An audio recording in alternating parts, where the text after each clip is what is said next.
Assalamualaikum semua. Okey, untuk video kali ni saya nak tukar kita punya tangki minyak brake. Okey, kalau kat sini dia punya ni dah merekah Okey, dia dah merekah dan ada kebocoran. So saya nak tukar yang baru. Okey, yang ni saya beli yang original Harga dia dalam 30 juga untuk tangki yang ni. So untuk video saya nak tunjuk cara nak tukar. Okey, first kali kalau korang tukar, ada beberapa cara. Pertama, korang boleh keluarkan minyak brake dulu kat sini. Okey, untuk saya akan tak keluarkan dekat sini dulu, saya akan keluarkan kat sini. Macam tu. Okey, so kita mulakan. Okay, pertama korang perlukan screwdriver. Okey, buka. Okey, pastikan korang lapik sesuatu kain ke plastik ke, kerana minyak brake ni dia tajam nanti boleh rosak cat.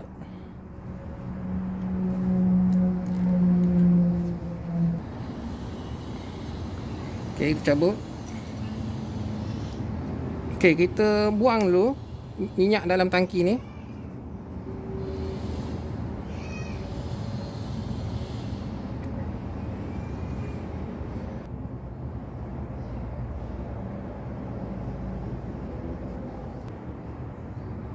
Okey, kita buang.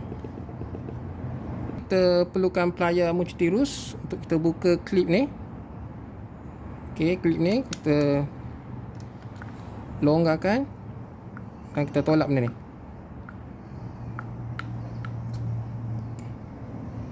Okey, jangan lupa getah ni kita ambil, kita kopakkan macam ni.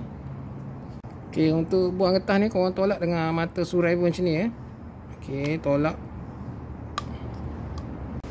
Okey, so dah tercabut Korang tolak guna screwdriver macam ni. Tolak je macam ni, dia dah terkeluar. Tolak je.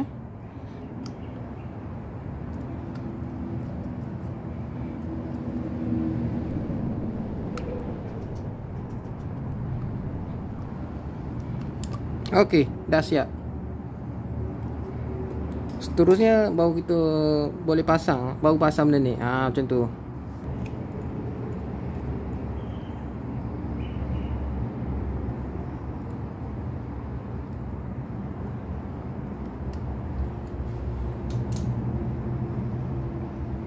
Okey, so sekarang dah siap pasang. Okey, step kedua ialah kita nak isi minyak brake. Okey, untuk saya ni, saya tak flushing dari awal. So saya just top up je. Okey, pertama sebelum kita top up,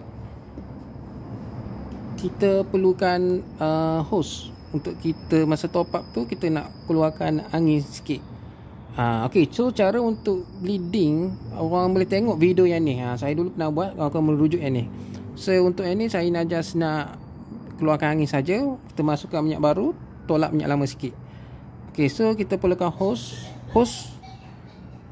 Kali korang hose jenis yang macam transparent Macam saya tak ada, dah hilang. Saya ada yang ni je. So sekadar boleh je.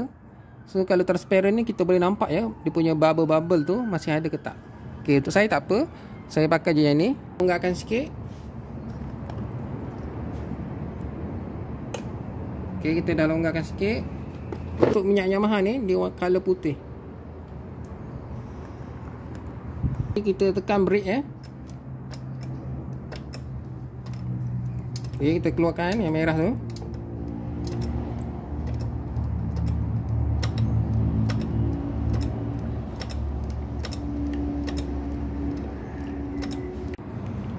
Okey, so saya dah siap tadi bleeding. Saya dah kunci balik. Okey, so untuk cara bleeding yang betul, korang boleh tengok video yang saya ini. Itu cara dia lah. So untuk ni sebab dia minyak ni sikit jadi saya tak pasal buat cara macam tu. Okey, so yang ni kita isi ikut ni full Okey, so dia sikit je. Macam tu dah habis dah. Okey, lepas tu penutup ni biasanya kalau korang buka, dia akan jadi macam ni tau. Korang kena betulkan balik. Tolak dia ke dalam. Getah ni macam ni rupa dia. Ingat Okey, lepas tu korang boleh masukkan lah.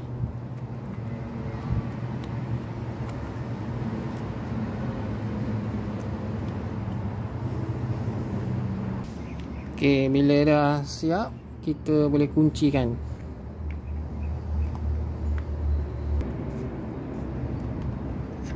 Skru ni kita boleh buka dulu.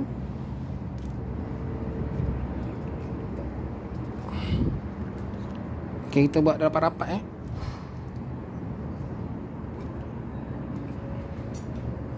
tu kita boleh ambilkan benda ni dan kita boleh ikat.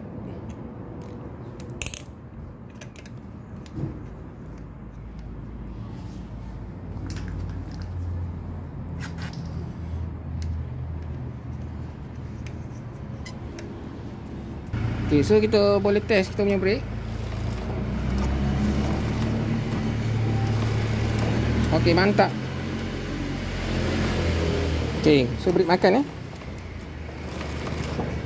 Okay, itu saja perkongsian dari saya. Kalau anda nak beli benda ni, boleh tengok link di bawah yang original punya. Okay, Assalamualaikum dan kita jumpa lagi di next video. Bye bye.